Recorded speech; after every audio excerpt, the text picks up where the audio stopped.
Hello, I'm Jose, and this is the Cinematic Dogma podcast. As every week, I'm joined by my never-ending friend. I assume. I don't know if you are infinite. I don't know if you're an Ouroboros. I'm not completely sure. But my never-ending friend, Blake. Well done. Nice tie-in. Thank you. I'm happy to be here. And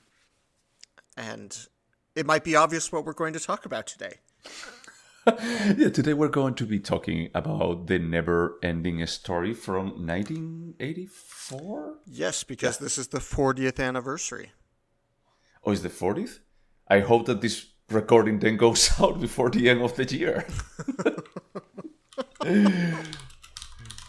But yeah, we're going to be talking about the never-ending story.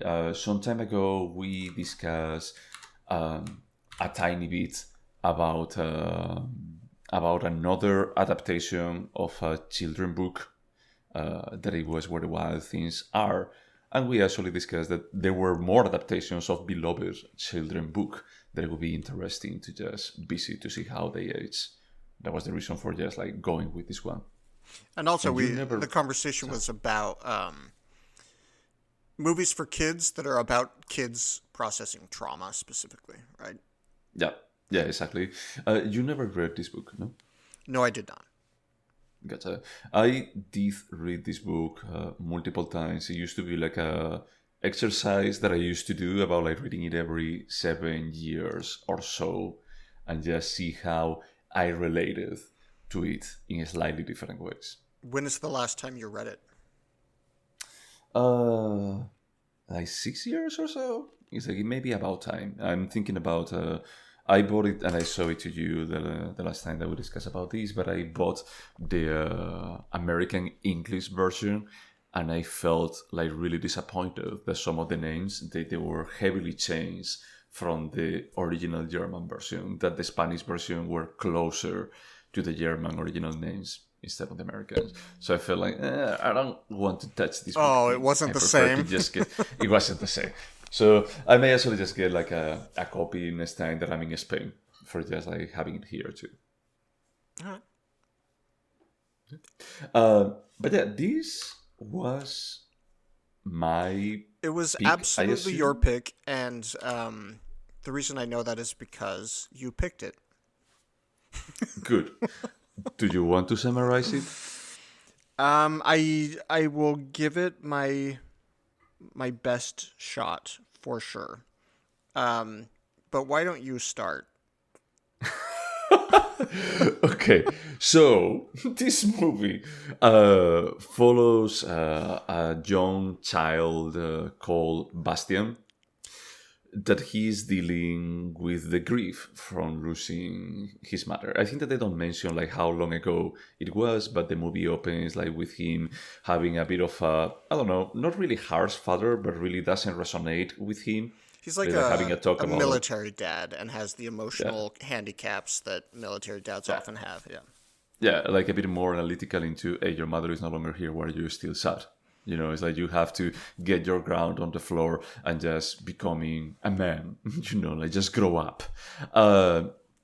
He's being bullied by some children in class, and then running away from them, he walks into a bookshop where, in a mysterious manner, they present a book that doesn't end, that is like representative of fantasy and everything.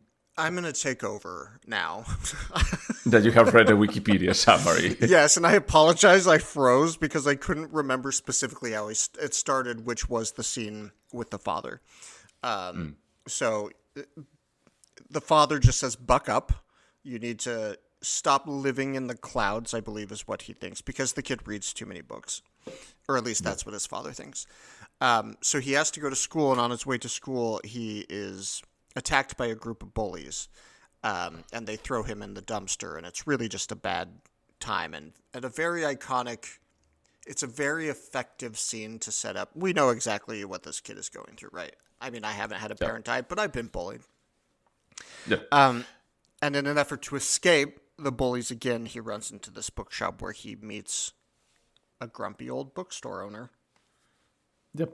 and they talk about a book that is different from any other book that makes you feel like you are in the story.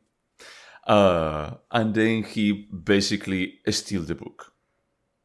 Yeah, which was bold as hell. But he Yeah. left a note, don't worry, I'm going to return your book. But if I was, like, the bookstore owner was reading the book, like, he was in the middle of it, I would be furious if someone took a book I was reading. Yeah, but he was happy. He was a bit more, it's like, things are playing out as expected. Wink, It did feel wink. like a trick. Yeah. Yeah. Yeah, so let's say that I read the book, as I say, like multiple times. Let's just say that motivations are not like properly developed here. They're not like fully developed. They don't give us like much more to work with. It almost feels like someone started, well, I don't want to jump into analysis. Let's just say that they cut a lot from the original book. But the story continues and he goes... Just for people who have either seen the movie, not read the book, whatever, I think you said that the book actually covers just one, like the first chapter or the first couple chapters. No. It may be like a third or like the first. Yeah, the third, I would say, between the third and the half. But it's like a tiny portion of the entire book. Yeah. Okay. Yep. So he actually goes to a school, but he decides to just skip all classes. He just hides himself in the attic, in a, I don't know, like full of forgotten stuff, and he starts with reading like candles and blankets and an excellent skylight. Like this apartment in San Francisco would rent for like $5,000. Probably, yeah. And he started reading the book, and the book is about a realm or a world, I don't know how to call it, called Fantasia. Yes. And we see like people going to visit the Empress, the childlike Empress, because the wall is that. Because the wall is dying. The nothing is actually taking over. Everything is disappearing. So people from all of the parts of Fantasia, they're like going to the Ivory Tower? Yes. I think it is called. Yep. The Ivory Tower. To see the Empress and just hearing advice, because she's like the wisest of people there. But the only person that he can help out with the nothing is Atreyu, like a young kid from the tribe that hunts the purple bison. Which, I'm sorry, when you ask me later if this should be turned into a TV show, yes, show me an episode about the purple bison. I want to see the purple bison. Let me just finish here. It's like we actually follow up Atreyu going through adventures and misadventures, like losing her horse in one of the most traumatic scenes from my childhood, and then just like continue his adventures until we discover. Well, this is going to be like a bit of a spoiler, but come on, it's like the book has more than 40 years, the movie has 40 years. Is that we discover that actually like what the Empress needs for getting better, because she's sick at the same time that the realm is dying, is that she needs a new name. But only a human child can give that name. So the story revolves around like Atreyu realizing about that and then attracting Bastian into the wall of Fantasia, like just jumping into the other wall. And that's basically it. We also see like a giant luck dragon. Yeah. We see a lot of 80s special effects at the level of, like Jim Henson, like puppets, like most of them. Yeah, a lot of interesting special effects. So I think you did a great synopsis. Maybe something you left out is that Atreus has to enter through a series of gates and survive to get to the Empress. There's not a lot of sense behind it, but for a kid's movie, it's fine. But the animation around those scenes, I felt fairly impressed by that those effects were 40 years. They're extremely stylized and extremely 80s, but it was more than I expected. Yeah, I mean, they age okay. There is a bit of nostalgic value to it, but it's fine. And yeah, I think that like summarizes, as I was saying, this only covers like probably the first half of the book, but less than the first half, because then it's like another, like the second part is more about like what happens when Bastian is there, like rebuilding Fantasia into something different, and the third part is a bit more of coming back to the real world. That's what I was going to ask. Part 3 is Bastian learning how to deal with the real world? Correct. And that's it's a bit more of a, how do you channel like trauma, similar to where the Wild Things are, about like how you're going to be like just moving from this fantastic world. It's not about like just leaving it 100% behind, but it's a bit more of channeling it as a way of processing like your trauma into something else. It's interesting because I agree with your description, but before I had seen the movie, so this was a first time viewing for me. I hadn't read the book. As you were describing it, I said, well, this sounds very, very much like The Princess Bride to me. And you said, no, it's more like Where the Wild Things Are. Now that I've seen it, I still think it's more like The Princess Bride. Okay. So what did you think of it? Did you like it? The answer to that is no. I didn't particularly like it. It's not that I think it was a bad film. I think it had a lot of problems, but it's just not to my tastes. It's nonsensical after a point, and doesn't. And then there's like that the horse dying. I'm sorry, I can't think of Atreus' horse's name. It felt very Artax. Artax, yeah. Artax. It just felt very abusive, and I don't know. I just felt like the script at least was a hodgepodge of what should we throw into a children's film, and let's do that without much thought behind it. Yep. So they spend a lot of time on the first chapter about like these three people, that they are going to the Ivory Tower. That is like, they come back a tiny bit, but it's just like, just like pop up again, that you could remove them altogether, So it just felt like someone started reading the book, they got tired, and then they started like just skimming over, and they say like, oh, get this. They talk with other people about like, what do you remember of the book? And they got those elements, but it's like Artax, like the horse dying, is like, I remember when I was little, it's like, hey, this is terrible. But it was terrible because I remember the book. And in the book, the horse talks. And it doesn't die like in the first 30 seconds of popping up on the screen. My jaw just dropped. Are you kidding? And this is for children? Yep. But it's even like more like shocking because you can actually hear him how he's like getting depressed and how he's like, there is no hope. It's like, just see like the rest of the world. It's like, what are we going to be achieving here? And he goes into despair and he dies. That's brutal. And full disclosure, so first off, I want to say how shocked I was how ingrained this movie is into pop culture, because although I hadn't seen it, so many of the scenes I had in some form or another, whether it's a meme or an SNL skit or whatever. I don't remember where I was going with this. Like the sing of the horse? Or like how brutal yeah, so what I was going to say is because book. I was familiar with what that scene was, I skipped forward. And it was like 4 minutes long, because there's no need for me to experience the full emotional breadth of that. Yeah. The script is a mess. It's a complete mess. And I was like pinging you this week after watching it. It made me reflect a bit more about like how we have evolved on cinema for children. It's like Where the Wild Things Are is another movie based on a children book.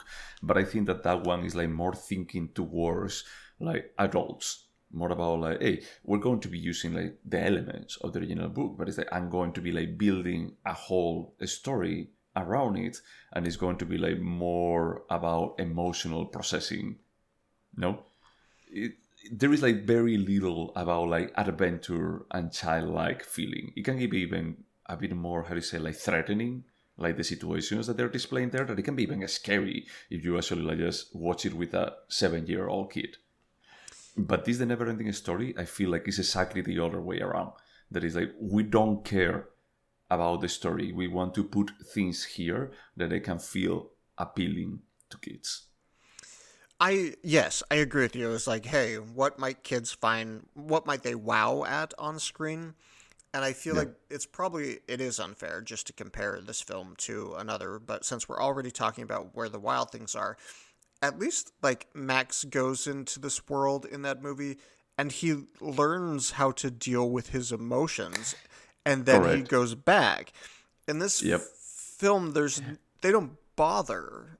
No, because that's the second part, and probably is that they deliberately said that is like, hey, this is not as interesting. So, spoiler alert, what happens is that towards the end of the movie, when Bastian meets up the Empress, she tells him that is that, hey, you can wish whatever you want. It will become real. So basically the second act of the book starts with the idea of you can do infinite wishes, like rebuilding the whole world up to, like desires. What he's not realizing is like every single time that he makes a wish in Fantasia, he sacrifices a memory of who he is in the real world. And he stops forgetting like the person that he truly is and becoming like a fucking insufferable brat in that world. He becomes like his persona in that Fantasia world.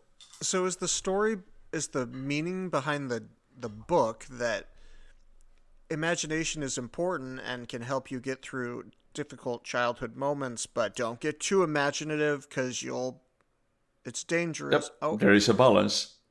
Yep. Yeah, and it's like the last thing is like he gets to a point that he even sees like how his memories are like collected and how each one of them like disappears. Are and, they like, memories of his mother? No, the last one is like his father. And it's like he doesn't even remember that it's his father, but it's like he remembers like seeing like this man with a like a doctor coat, that he's a dentist, I think that it was. And he's like, oh, I remember him like just holding like a skull and feeling like super terrified, but it's like I don't remember more. And it's like how he starts like connecting with him. And the father is not such an asshole in the book. It's like everything here is like just rereading in a way that is like, hey, look, this is about kid adventures. This could be The Goonies. This could be like any other of these like childhood, like Saturday morning kind of thing. We want to remove anything that it could be perceived as an emotional journey of this kid. It's just the adventure. The way you're describing, at least the way the plot moves in the book, it's reminding me of The Substance. It's a cautionary tale, like, don't get too imaginative or you'll forget your dad. I would recommend you to read it. It's like I think that I'm going to be like reading it again. I think that it's like pretty moving how he actually like start like just missing the real world. That is like, hey, this is great, this is amazing, but it's like, hey, I'm truly missing like the love of my father, like just connecting with him, and just understanding that he's also suffering and processing things in a different way. Does the book make you cry? I think that it gets me emotional towards like that part, about like how feeling like, hey, I was evading absolutely everything and it's fine for a while, but at some point is that you also need to look a bit around. On the next episode of Cinematic Dogma, we'll be reviewing the book, The NeverEnding Story. No, we won't. That's a joke. But okay. the book does sound more interesting than I found the film, which is a hot little 80s mess. Yeah, and the thing is, they have like something that I love in the book. There are like many stories that they are left incomplete, and it's like if you see at the end of the movie, they say, oh, and then he did a lot of stuff, but that's a story for another time. Is that they do a lot of times that on the book. There is you see like this interaction of people. They give you like a bit of a glimpse of, hey, this person comes from here and blah, blah, blah. And then he went on his way and he had an amazing life with full of adventures, but that's a story for another time that they never say. But it almost like he left it in a way that is like, just imagine the rest. I'm never going to be like giving you that, but just imagine. I mean, for me, that's kind of fun. And that's kind of the point of talking about children's imagination, is that you can choose to go off on anything that catches your interest. And yeah, he did. He was like a masterful of just like writing in that style, but still there was a full story, the story about Bastian, like coping with this through imagination. And I think that this movie didn't get the point at all. And he just says like, oh, they're monsters. It's like, just put it, and there's a flying dragon, and it's cool. Like he actually just bullied the bullies, and great. Yeah, I mean, even when it came out, this had to be obviously a B movie, and now maybe I would consider it a C movie. No, was it? It was huge. It was really huge. But incredibly huge is that this was one of the first movies that I watched in the cinema that my parents took me to it, and I hadn't read the book back then. It was like 5 years old, probably 4 or 5 years. And I remember like the cinema being crowded, but incredibly crowded. I'm sorry, your parents took you to a movie when you were 5 and made you watch a horse die? And not just die, like die in a horrible way. This is not children's fare. Well, but the thing is that you don't get too much attachment to the horse. It's only on the screen for 30 seconds and then for minutes of agonizing death. I have to admit that I did not read the New York Times review of this, so I'm not fairly certain how I feel. But now I'm very curious what the original reaction was in terms of like critical reaction and how that opinion might have changed over the years. I don't know about like the critical reaction. It's like what I know is that it was super popular. Is that song, that opening song, is like I'm pretty sure that you can go to Spain, and start singing it, and everyone knows it. Everyone. Is that everyone over 3 weeks from now, 30 years? Yeah, everyone like over 30 years know that fucking song. Interesting. It is very iconic. So much of this film is iconic. So the characters we meet at the beginning and never really see again, the horse scene, the music, the luck dragon. I just knew so much of this, which is impressive. Yeah. But then when you actually see it all put together, it's not that impressive. Okay, so I just pulled up the New York Times review. The first line is, "The NeverEnding Story, which opens today at the Criterion and other theaters, is a graceless, humorless fantasy for children, combining live actors and animated creatures in mostly imaginative settings." Well, okay, so graceless, humorless fantasy for children. I would agree with that. Yeah. Agree with them. Yeah, it's 100% that. Is that they, as I was telling you, is that usually we credit Pixar with being the first ones able to make movies that they appeal kids and also adults. You told me that it was not DreamWorks was corrected the same. But that was just my impression. I'm not saying it's right. Yeah. Well, it doesn't matter. It's like around the same time, but I think that there is like a small difference because I think that Shrek did like the innuendo, like the jokes that the kids would be like, "What does that mean?" And the adults would be like, "How crass," But Pixar did it different. It was a bit more about like, "Hey, we're doing it in a way that it can resonate with adults about like the topics that we are presenting on the screen, and also like the kids are going to be entertained."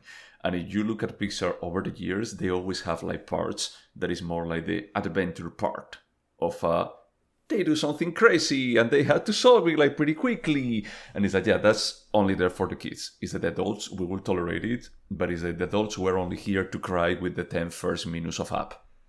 That's it. That's what we are here for, this emotional manipulation, And they did it like pretty well. And I feel like this movie is before that time. It's like it's a bit more about like you are going to be like treating your audience as stupid kids, not kids, as stupid kids. And I think that Pixar was most respectful when we're going to be like treating them in a smart manner that it can actually resonate with adults too, the same way as with Ghibli. And that's the reason why I say like I don't think that Pixar are the first ones. I think the Studio Ghibli were the first ones. Yeah, I wouldn't disagree with that. In fact, in my mind, the renaissance of Disney films was kind of in the late 80s with like The Little Mermaid. It kind of brought that exciting, like there's a million people who did it better, but clearly this is not for adults. And I was thinking that if I had chosen to have kids, my kids would be about the right age now to go see this film, and I would have been pissed off if I had to sit through this for 90 minutes with children. Yep. It's not good, unfortunately, and it's like the thing that it pisses me off because the book is really, really good. So, whatever. I just felt like this was like dumbed down for the American audience. Albeit it's a West Germany with Americans, but is this opinion that you're stating now the same opinion as the last time you watched it, or this is newish for you? It's the same. It's the same. I always felt like disappointed. The first time that I watched it, I was like pretty little. I was like, what am I watching? Because it's pretty bizarre. If you have like 4 or 5 years, it's like, what is happening here? But then when I read the book and then I watched the movie again, I felt like pretty disappointed into, wait, what? Is that you choose to keep this? And you added like the bully scene so you can actually close with, why? Why Bastian comes back to the real world? What? what is this? What is the second part? And there was a second part like 6-8 years later, and it was a mess too. But at least he continued the story. I'm very curious. I'm not saying I will, but I do want to see the follow-up movie because I feel like whoever wrote the script, and I think it may have been the director, Wolfgang, whatever his name is, I think he's credited with the script as well. Clearly, he was making a one-and-done piece.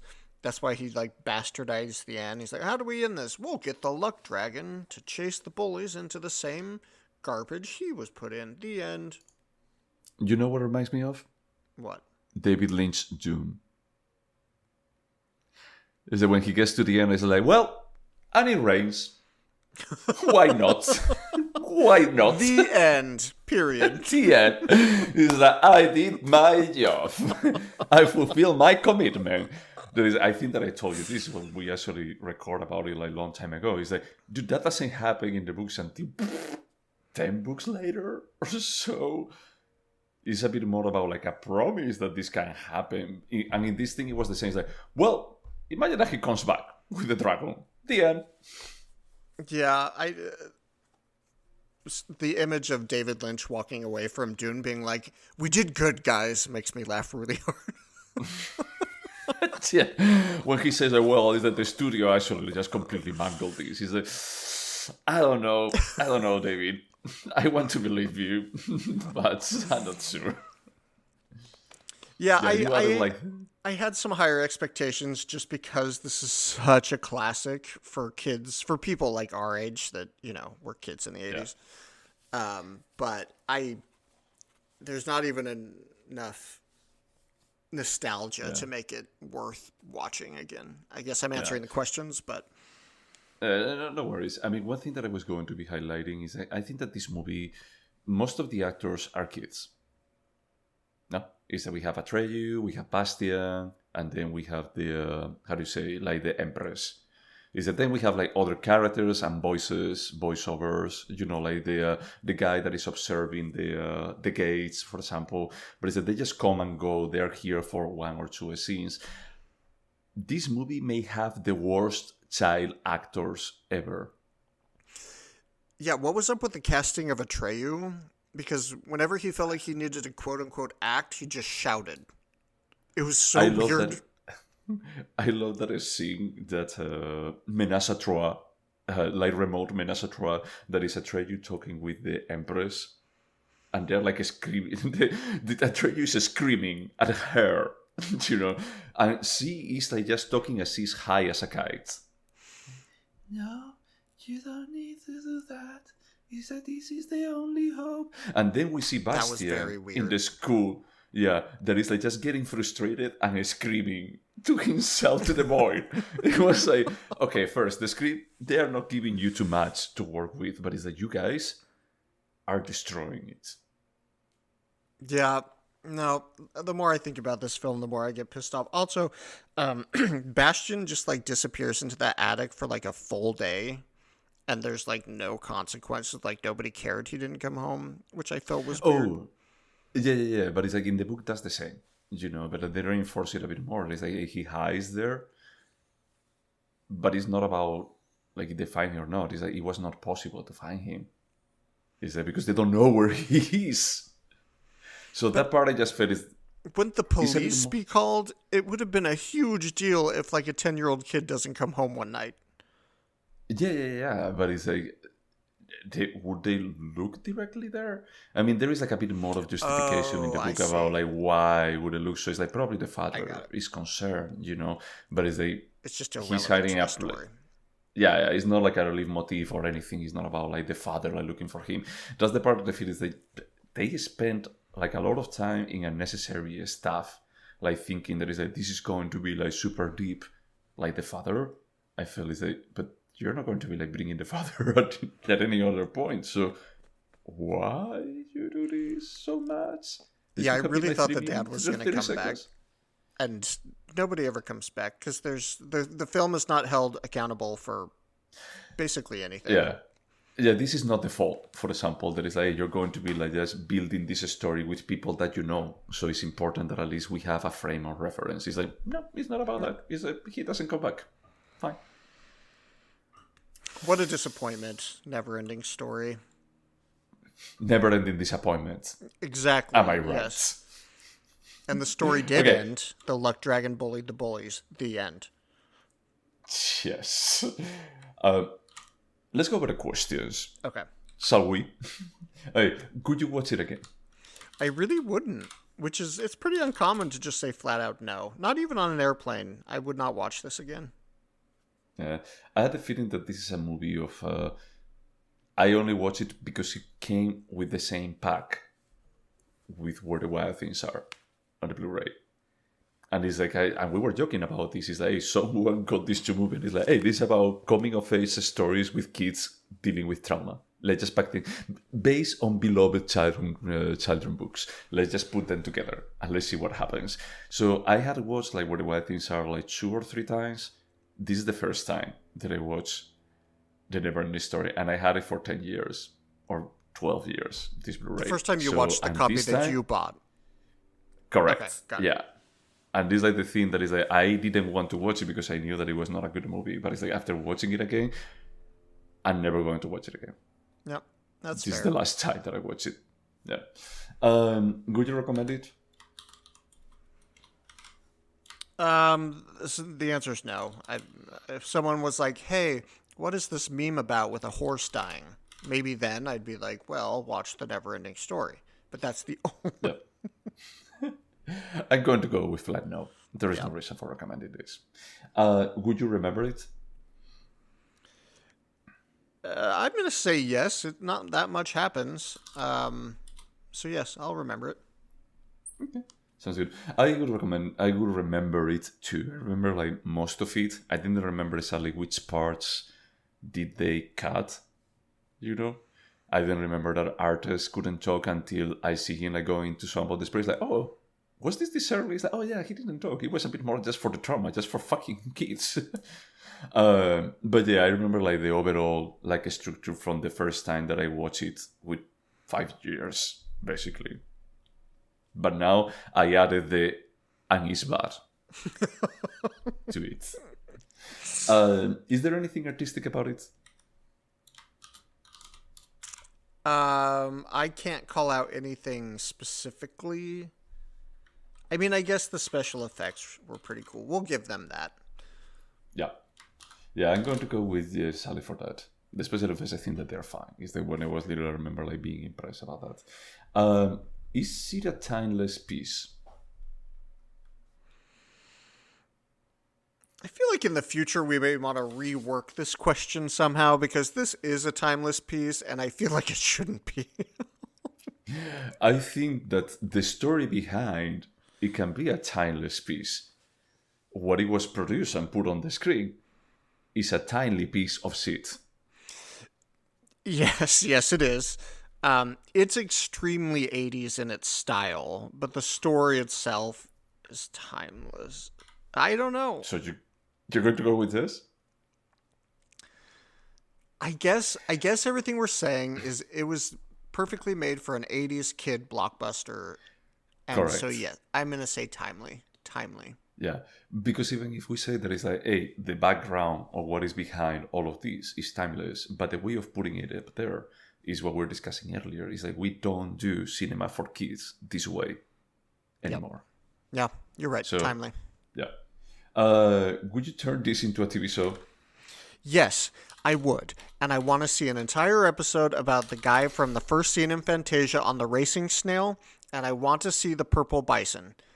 There's plenty here to make a TV show about. Yeah. And they only imagine that they have 28 episodes on 28 chapters on the book, and every one of them is they introduce something completely new. See, this was made for television. Yes.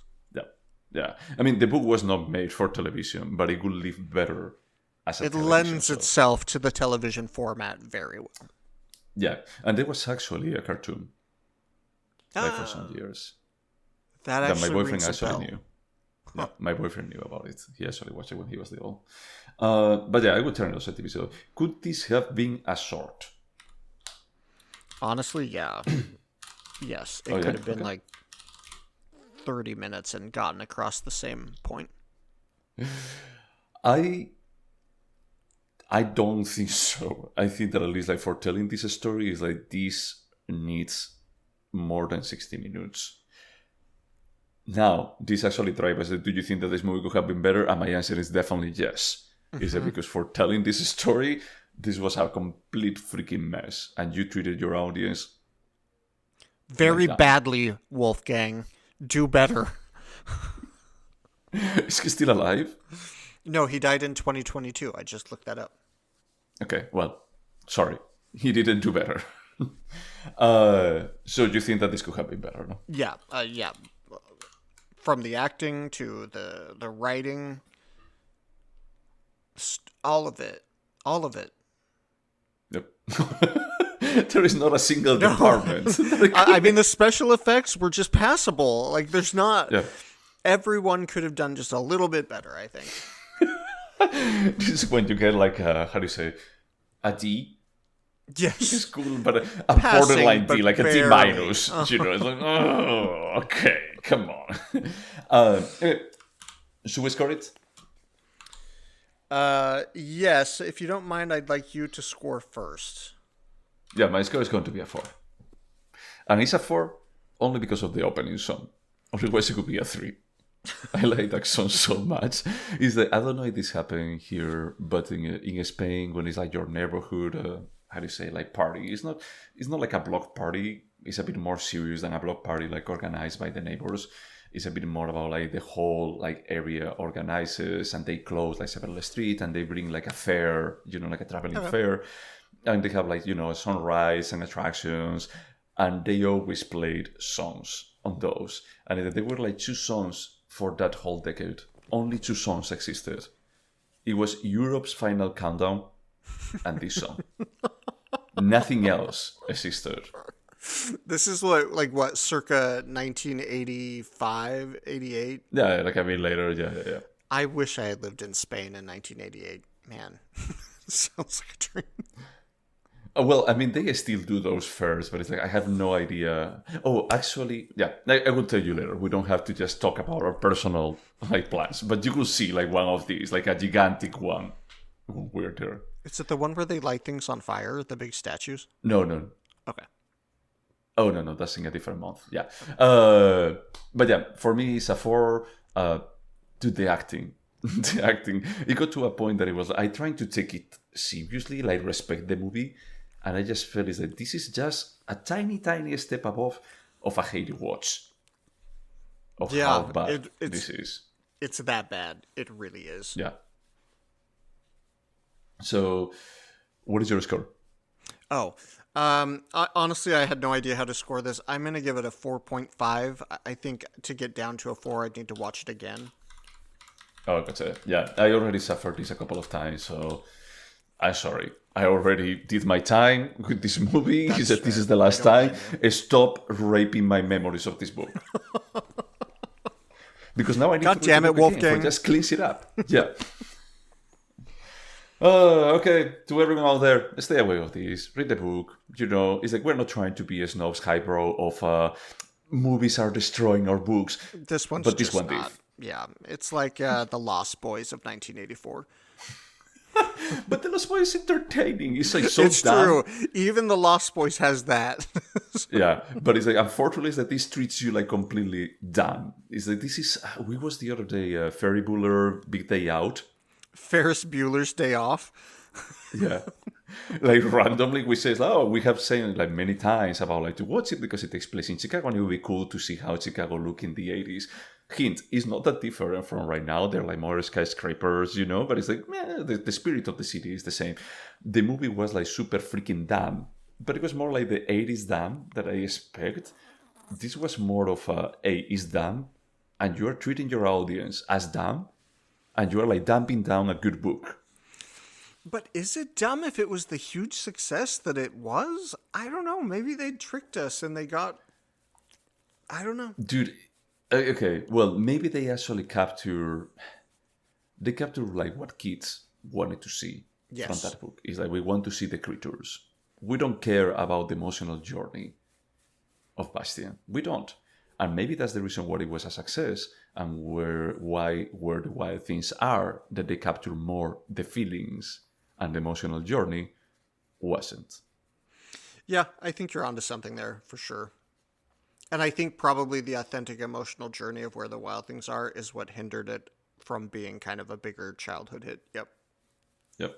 That's what I feel. That is a bit more. It's like when you resonate with this, it's like probably you remember more the illustrations of these very weird monsters, but you don't expect them to just represent sophisticated human feelings. Well, they're not that sophisticated, but it's almost like Inside Out. Not sophisticated, but complex, yeah. Correct. So yeah, it's like if listeners, the two of you listen for that, it's like just stay away. Is that there is way better stuff directed to kids. If you have kids, don't play this for them. Is that don't just make them read the book. Yep. If there is, yeah, stay away from this. Maybe, yeah, there has to be even like a set of stories in TikTok that they read the book. Oh, I'm sure. Yeah, just find the right TikTok, and you don't have to watch this film. Exactly. But yeah, thank you so much for putting up with us. We'll be back. And until next time, thanks.